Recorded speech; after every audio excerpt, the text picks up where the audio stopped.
it және it сөздерінің айырмашылығын айтамыз. Екеуі бірдей сөз ба? Иә, екеуінде айтылуы бірдей, бірақ мағынасында үлкен айырмашылық бар. Ағылшын тіліндегі үш сөзді қазақша оның деп аударуға болады. Олар his, оның, яғни ұлдікі, her, оның, қыздікі, its, апострофсыз, оның, жануардікі, немесе жансыз заттікі. Мысал келтірейік. I like Switzerland because its nature is beautiful. Мен Швейцарияны ұнатамын, себебі оның табиғаты әдемі. Немесе your cat is cute. What's its name?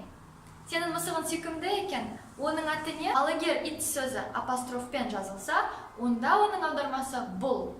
Мысалы, it's a nice day. Бұл жақсы күн. It's time to bed. Бұл ұйықтайтын уақыт. Екеуін қосып бір мысал айтайық. It's my dress. Its color is blue. Бұл менің көйлегім, оның түсі көк.